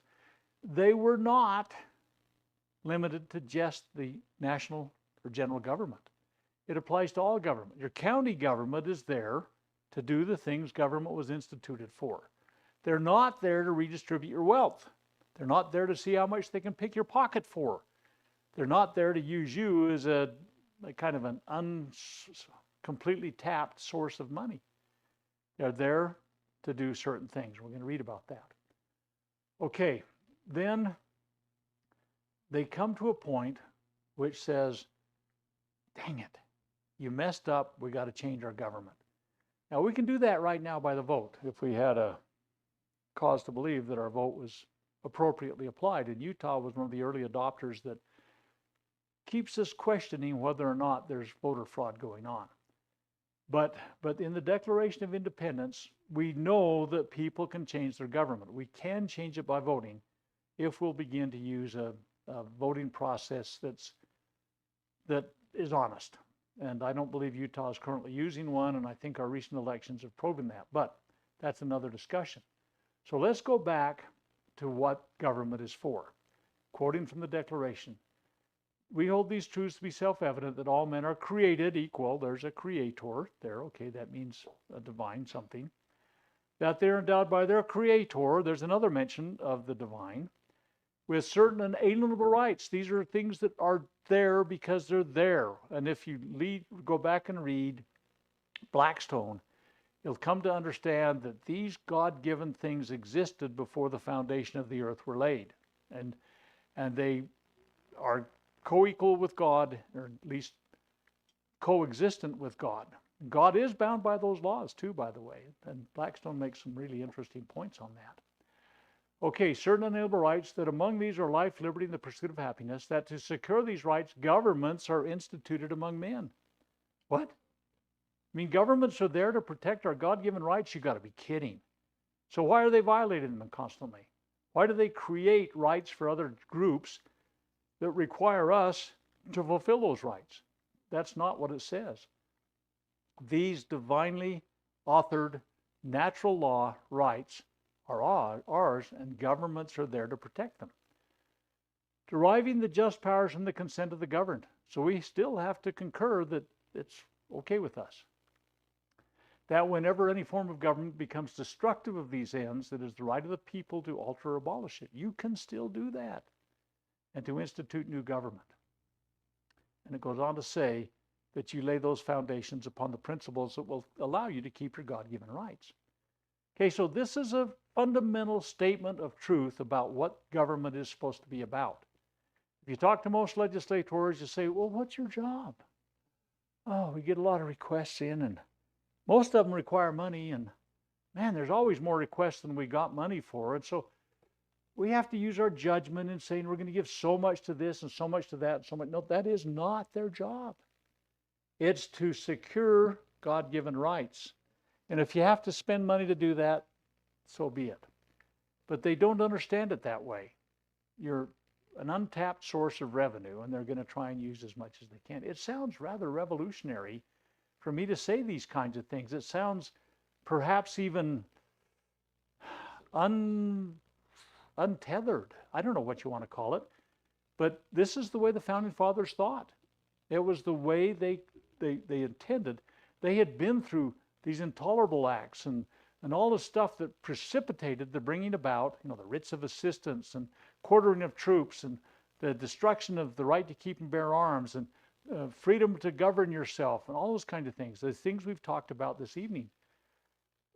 They had been through that, and they wanted to prevent that. That's why they created a constitution that was limited and bounded and says you can't go beyond these. We're going to grant to the general government these responsibilities, because they had found under the Articles of Confederation that the general government had to have certain powers. A lot of people that want to rewrite the Constitution want to go back to the Articles of Confederation, but the Articles of Confederation, the first constitution for the nation, had failed miserably. The country was going to unravel, and the European powers were going to come back and pick up the pieces and be colonies again. And so those that want to change the Constitution want to go back to the things that original Constitution said. Recall of legislators, term limits, for example. We could go down that. That's not the purpose of this gathering. But they had discovered what was needed to be in the hands of the general government and what was to be retained by the states and the people. And they actually ended up saying that in the 10th Amendment. We won't go into that right now. We'll get to that someday. Okay, so then in the Declaration of Independence, they went through 27 abuses of the king. King did this, king did that, we're going to just touch on a few of them. Generally speaking, if you read them as today's news today, you'll find that a whole bunch of them are already happening again today. And they took it to blood. We can fix it with the vote and if we apply the Constitution, but if we don't, we can't, and we're toast. Okay, so they're saying the king's done all these miserable things. Let's submit the facts to the world and let them judge. He's obstructed the administration of justice.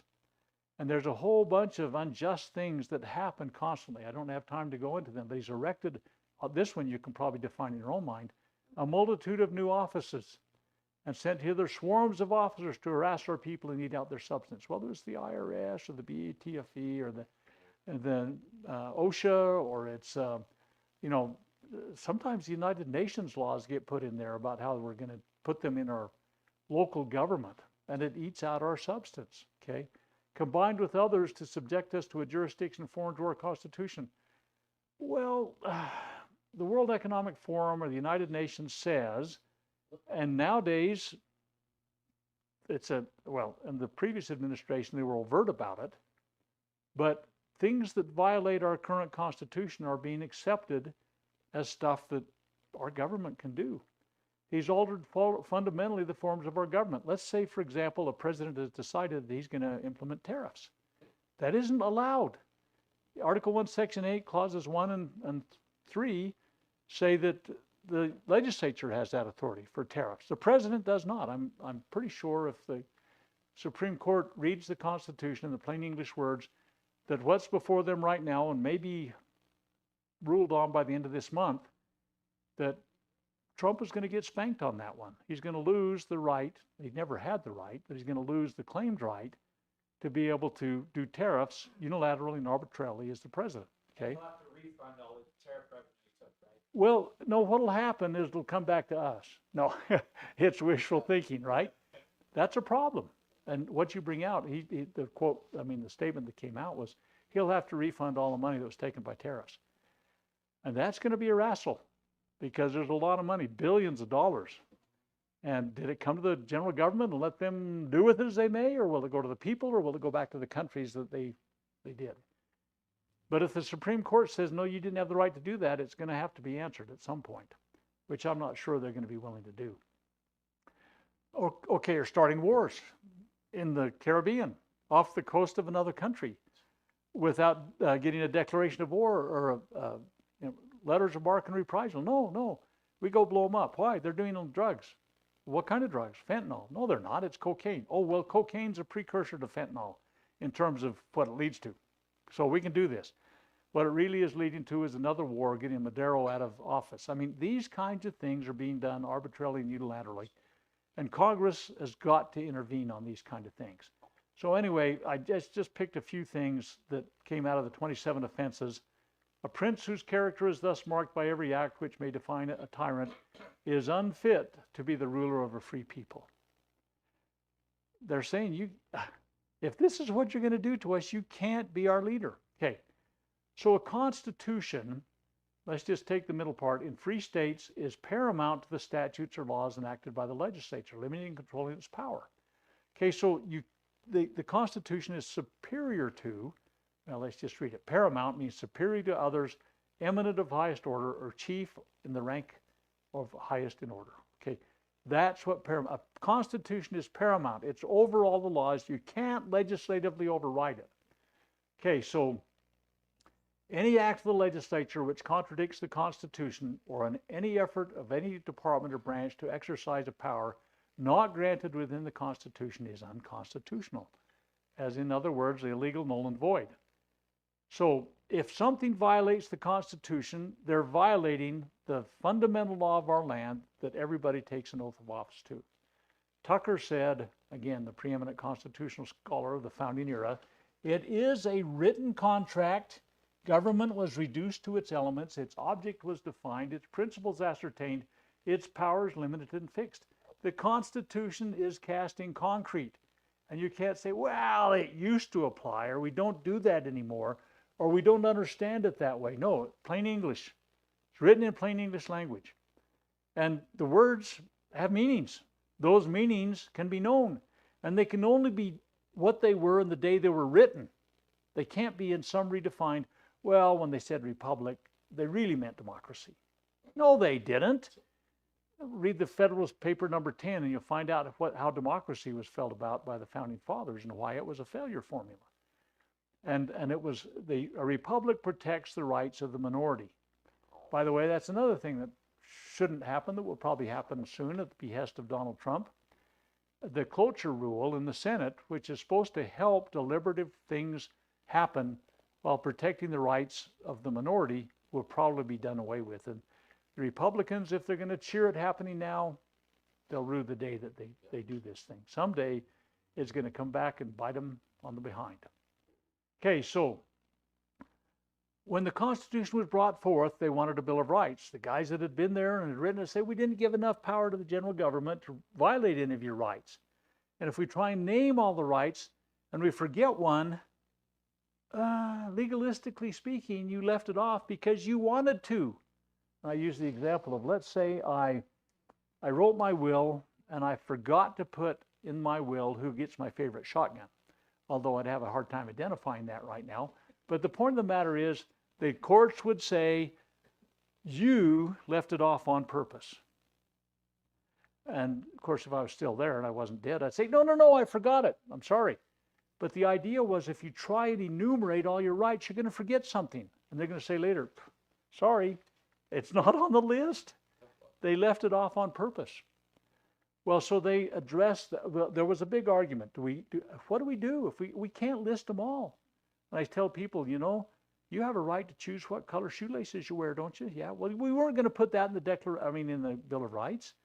We weren't going to say you could have a picket fence or a chain link fence or what color your roof had to be or your living room carpet. Your wife probably tells you what that's going to be. But the fact of the matter is, you don't have the ability to enumerate all your rights. And so to get around that, they said with the Ninth Amendment, okay, if we fail to mention any of them, we retain all of them. And the 10th Amendment says if we didn't give the general government something, they don't have it. Okay, so that is the essence of that. But this was a preamble, and some people that have been with us a while know that it says, in order to prevent misconstruction or abuse of its powers, meaning the powers of the Constitution, further declaratory and restrictive clauses should be added. These are declaring further understanding and restricting the general government from dinking around with messing with God-given rights. That's a technical term that's legal, I'm pretty sure. Okay, so the Fourth Amendment says the right of the people to be secure in their persons, houses, papers, and effects against unreasonable searches and seizures. There was extreme specificity required to get a warrant, including probable cause, an oath by an officer, detailed descriptions of places to be searched and persons or things to be seized.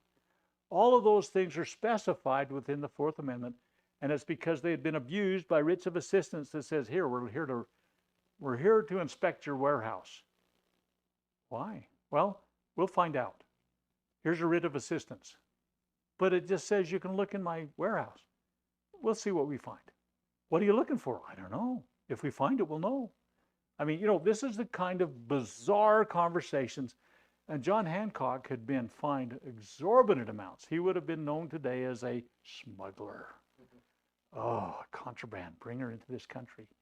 He was doing a free business. People needed stuff and he was bringing it in, and they wanted to tax everything. Anyway, so he was a pretty wicked guy in the eyes of the British officers. So again, here you've read it. We just basically talked about it. You've got to have all these things to have a viable search warrant offered and issued by the courts. You got to do this, because we knew that if they didn't have that, writs of assistance would be, oh, wait a minute, we already talked about. Now, under the Patriot Act, somebody had to do is say, I need a warrant. Give me the warrant. Now, shall issue, it says. Okay. So anyway, under the British officers' rule of the Crown, writs of assistance for blank search warrants, we've talked about that. They did this during the colonial period. They were open-ended, required no specificity. They were allowed to search anything, anytime. They just gave you writ of assistance by order of the king. I can come in and look at your warehouse. There's no judicial oversight. The officers were a law unto themselves on this thing.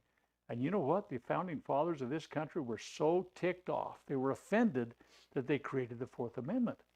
So it was to prevent writs of assistance from ever being forced upon the nation. It became one of the inalienable rights protected by the Bill of Rights.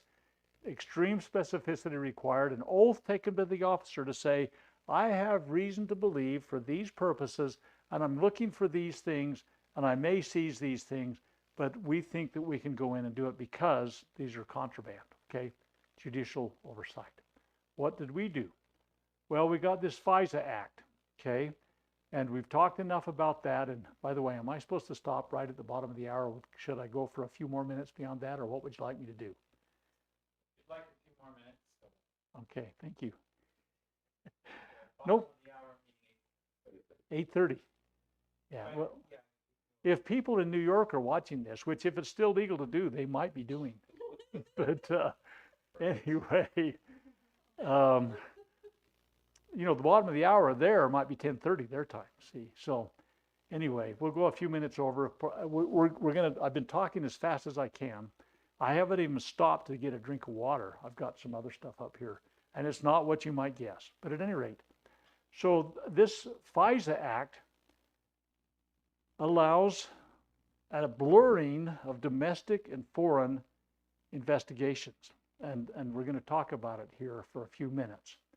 It was enacted under Jimmy Carter. It was amended by the Patriot Act to make it overwhelmingly strong. And then they've done other amendments since then, and they keep renewing it. And they will again next time. Last time there was an attempt to, for example, there's a Section 702 that's particularly egregious and used against American citizens. Carter Page was one of the guys, if you heard that name, has been under the microscope with that kind of stuff. But they keep renewing it. And the last time they renewed it, they said, well, you know what? It's really inconvenient to keep coming in here and renew this. Why don't we just make it permanent? I mean, that was their action for taking, but I know. We violated a lot of things in the past. We've made a lot of boo-boos, but we've fixed that with training. Let's see where the FISA Act goes here in a minute. And again, I've only got their numbers, and the numbers don't quite add up. And so if you do the numbers and you say, wait a minute, they don't quite add up.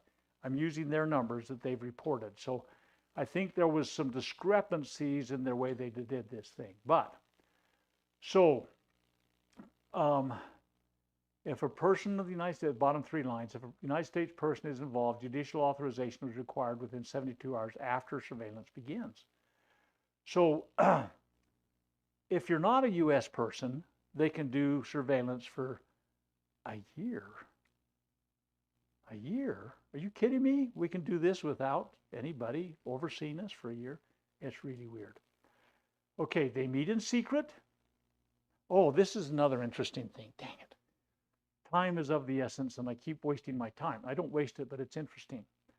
How do judges get appointed? I don't need to have a big discussion about this, but the president nominates, and they're confirmed in the Senate, right? Okay. Wait a minute. How does the Foreign Surveillance Court get nominated? No. The president doesn't have a thing to do with it, and the Senate does not have a thing to confirm it. The Chief Justice of the Supreme Court is the one that selects them. So John Roberts, it's a extra constitutional, meaning it's beyond the Constitution how this happens. And this was created by people in 1978 that others that I personally know think was done by a brilliant man, but it violates the Constitution. It doesn't go with the constitutional process of nomination and confirmation. And the Supreme Court Chief Justice becomes the guy that kind of is the hinge point on this. And John Roberts, I hardly trust to do anything right. He's the guy that authorized the Obamacare by saying, I know. Constitution says we can tax, and this is a tax, and so it's authorized by the Constitution for health care. First of all, the Act specifically says it's not a tax, but he tainted it into a tax because that's the effect that it is. And then, for some reason, it's okay to tax Americans to cover health care, even though the Constitution doesn't delegate that. John Roberts is the man behind that decision. So, where was I? Oh yeah, the FISA. It meets in secret, and it approves or denies requests for search warrants, okay? Here we have some updated things through 2017. 41,222 applications were made to the court. 40,668 were approved. 1,252 had to be modified before approval. Wait a minute. Only 85 were rejected? Can you say rubber stamp? Boom. Okay. This is a kangaroo review. You came in and asked for it. You wouldn't have ever asked for it if you didn't really need it and it wasn't justified. So let's approve it. I keep using these sarcastic statements that I hope you don't think I agree with. Okay, so here's a deal that basically said, and I'm not going to take the time to explain every word, but basically there was an order given in June of 2013, top secret, United States FISA court was there, that said basically we're going to capture all the information of every phone call you make. Okay? It says that Verizon was going to give telephony metadata created by Verizon for communication between the United States and abroad, or wholly within the United States, including local phone calls. Some guy calls his girlfriend, and they got a record of that. Okay? People have girlfriends anymore. I don't know how kids date anymore, but that's another subject. Okay, so it's going to routing information, identifying information, originating, terminating phone number, the mobile subscribing identification. All this stuff probably means very little to you unless you're in the telephony business, but it's going to do the equipment identity number, trunk identifier, phone calling card numbers, time and duration of call, but it doesn't include every word you said in it, okay? But by the way, there's other sources for that if you have this metadata. It's the big data that they wanted to get. Okay, now, a United States Senator, you might have heard of him, Mike Lee from Utah. I just fixed this, he said. We now cannot collect that data ourselves. We have to get it from the providing vendor. But you still get it, don't you? Yeah, okay, so it doesn't really matter. Okay, so there was these terrorist attacks that happened 9/11. Again, we've talked about that, where we got the name USA Patriot Act. Somebody stayed up at night reviewing this. And again, we've reviewed this thing about these discretionary powers that are given to the executive when we're in war. And this one is one we haven't looked at tonight. Of all the enemies to public liberty, war is perhaps the most to be dreaded, because it comprises and develops the germ of every other. War is the parent of armies, and from these proceed debts and taxes. And armies and debts and taxes are the known instrument for bringing the many under the dominion of the few. In war, too, the discretionary power of the executive is extended. Its influence in dealing out offices, honors, and emoluments is multiplied, and all the means of seducing the minds are added to those of subduing the force of the people. This is an important point. No nation could preserve its freedom in the midst of continual war. This was a statement written by Madison near the end of his life. So you heard what he said in the Constitution Convention of 1787. This was written towards the end of his life. And so he kept this same position his entire life. They said that this terrorist war is a security threat and is generational going forward from 2001. Here's just, we have unremitting wars. Korea, Vietnam, and we got the years and dates and everything there. Grenada, Panama, Iraq I, Bosnia, Afghanistan, Iraq II, Syria, still ongoing. And there's terrorist hotspots all around the world. And we started them everywhere, whether we're bombing Iran or we're bombing, Somalia or bombing Venezuela. You pick the place, okay? Gaza, through our surrogate, whatever, okay? So, again, no nation could preserve its freedom in the midst of continual war. We have not stopped our war. Okay, so this is, again, the legislative history. One day introduced, next day the House passes, the next day the Senate passes, and the President signs the next day. Okay, you couldn't read it. Some of the leadership maybe had copies, but it wasn't available to the general body. It was passed by these unbelievable margins. Here's what Hamilton warned about, and this is a good argument against getting rid of the cloture. This is out of Federalist 70. You can go home and read it tonight if you want. I'm sure most of you will. In the legislature, promptitude, that means getting it through quickly, of decision is oftener an evil than a benefit.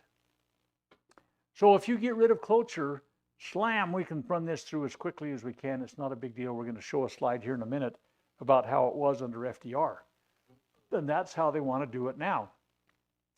Okay, promptitude is an evil rather than a benefit. The differences of opinion and the jarring of parties in that department of the government, though they may sometimes obstruct salutary plans, yet often promote deliberation and circumspection and serve to check excesses in the majority.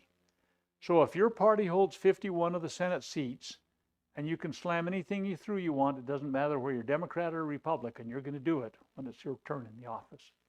Now, this is a statement that was made when the Emergency Banking Act happened in 1933. FDR was the president. They seized our gold. They locked our banks up, all that kind of stuff. So here's what this guy said from Minnesota, Congressman. Mr. Speaker, today the chief executive sent to this House of Representatives, chief executive, who is that? FDR, right? So the president sent to this House of Representatives a banking bill for immediate enactment. No one has told us who drafted the bill. There appears to be a printed copy at the speaker's desk, but no printed copies are available for the House members. The bill has been driven through the House with cyclonic speed. We therefore have the spectacle of the great House of Representatives of the United States of America passing, after a 40-minute debate, a bill its members have never read and never saw. A bill whose author is unknown. The great majority of the members have been unable to get a minute's time to discuss this bill. We have been refused a roll call, and we have been refused recognition by the chair. Okay? I am suspicious of this railroading of bills through our House of Representatives, and I refuse to vote for a measure unseen and unknown, We must not allow ourselves to be swept off our feet by hysteria, and we must not let the power of the executive paralyze our legislative action. And that's kind of how we think things will devolve to again. We need to understand that during the FDR time, the president would say to the House, we need a bill about this subject. Pass it and we'll get it over to you in a little while. I mean, it wasn't even going this far along. So here's the problem. The deliberate processes of the legislative can be overcome if we get rid of all the safeguards. Okay, so there's this thing of the Patriot Act requires judges to issue the thing. None of the specificity of the Fourth Amendment's done. It's a shall issue ex parte order as requested, and there's no requirement for specificity. It'd been the ex parte, we talked about that enough. These secret orders that come and are given to somebody to provide information, that person is prevented from even getting counsel on that from the legal counsel of their organization. If it's presented to, as the example I used earlier, a director of telecommunications at a university, if that paper's put in that individual's hands, they have no authority, right, and they could be imprisoned if they asked for counsel on what they should do with it. You have to obey or suffer the consequences. Okay, so there's wiretaps, pen register, trap and trace devices anywhere in the United States if the agent says it's relevant to an ongoing criminal investigation. Okay, so it's just, you get the request, you got to go with it, baby. And the order applies to the person or entity being served. What that means is your name doesn't have to be on it as the director of telecommunications. It just says anybody we hand this to, it applies to you. And I certify that. Okay, it applies to you. Ongoing criminal investigation is all I have to say. This blanket search and warrants and assistance and all that kind of stuff, it's a throwback to the British power of the 1700s. Okay, so there was a minor change that they came in to protect the individual. You still got to act upon it, but after a year, you can go talk to somebody about it. I wonder if it's still going to be relevant after a year. So there was really no protection. There's a lot of other things where the businesses were going to be the reporting agent for law-abiding citizens, like I talked about my fire insurance check. The black bag searches where they could go out and search things unilaterally, arbitrarily, and just come into place. And it was like Watergate, only it was legal, okay, where the guys came in and looked for things, okay? Some of you maybe don't even remember Watergate. Okay, so these wiretaps could be used all over the world, or anywhere in the country certainly, just on a single court order, these kinds of things. Again, the Fourth Amendment requires probable cause, describing the place and the persons to be seized, and these things don't do anything. They look like writs of assistance. Okay, so they're creating an environment in which the CIA could spy on Americans. I'm breezing over these things. And so there was very reduced judicial oversight. There was little distinction between foreign and domestic law enforcement. And they left it so open that they say terrorist. Well, again, are you one? Maybe. By their definition, who knows? But they could be abused under some construction of the law. Franklin said that you can give up essential liberty to obtain a little temporary safety, deserve neither liberty nor safety. And then again, James Madison, father of the Constitution, said, since the general civilization of mankind, I believe that there are more instances of the abridgment of freedom by the people by gradual and silent encroachment of those in power by violent and sudden usurpations. So that brings us to a final slide, and I wasn't that far over time. Thomas Jefferson said, single acts of tyranny may be ascribed to the accidental opinion of day. I mean, somebody screwed up. I mean, dang, what were we thinking? I'll give you an example. There was a court case in 1956, and they said basically executive agreements and treaties could override the Constitution. They said, yeah, you can do that. What did we do once they gave that announcement? And so they begged to have another chance to look at it. This never happens. They brought it back in, and the Supreme Court overruled themselves and says the Constitution cannot be overruled by an executive agreement or a treaty. And so they screwed up, and they admitted it almost instantly after they did it. Somebody read the thing and said, no, wait a minute, what did we really, what? Bring it back, bring it back. So if it was an accidental thing, it may be ascribed to the accidental opinion of a day. But a series of oppressions begun at a distinguished period and pursued unalterably through every change of ministers. Okay, so this omnibus crime bill that started back in the 1990s, that the Patriot Act grew into, and all these other things that have come along, this was a series of oppressions, a distinguished period. This was 30 plus years ago, 40 years ago. And they keep doing it. And different presidents, different executives, different parties begun at a distinguished period and unalterably pursued through every change of ministers to plainly prove a deliberate, systematical plan of reducing us to slavery. So what has happened with the Third and Fourth Amendments, in spite of the fact that you may say, oh, we don't have any troops in our living room. There's technological ways around that. There is also the ways your local police are being co-opted into being federal agents. And some of the time they even bring federal agents into your neighborhood. Okay, so it's a systematical plan, and we need to understand again what drove the beginnings of the Third and Fourth Amendment. And in spite of technological advances, we need to protect ourselves against violations of those things. So with that, I will end and turn the time back over to Enoch, and we shall probably adjourn until at least this portion of the Fifth Amendment would be the next thing that will happen in January, I presume. I don't know. Yeah, Based on your plans. Thank you, Scott. I will, let's give Scott a hand. Thank you. There we go. But as far as the Fifth Amendment, yeah, we will convene for the Fifth Amendment in January. But hopefully, maybe we can still see you in December still, December 5th. We'll put the flyer up on the screen for those online.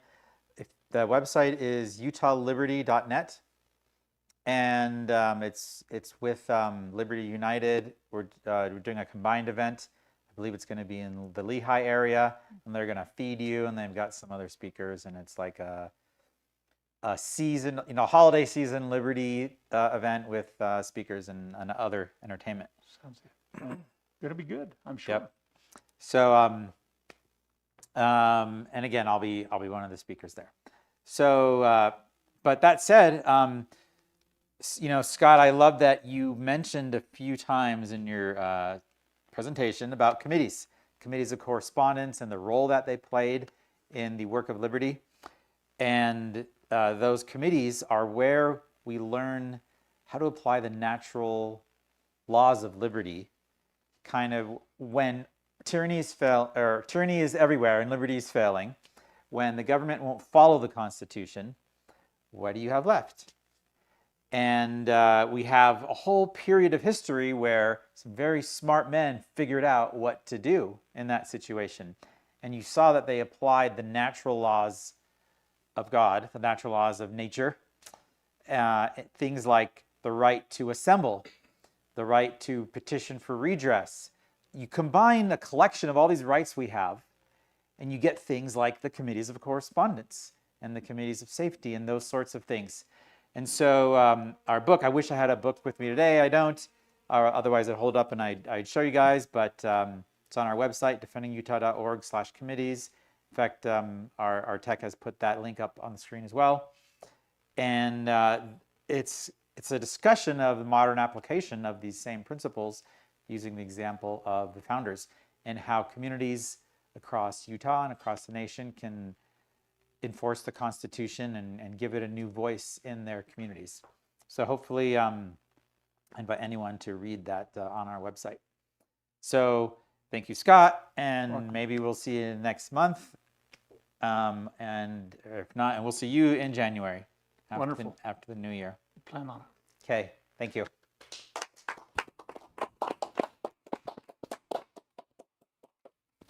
Hmm. 18. Enoch, here's this microphone. Guess you toss it to him. I don't know.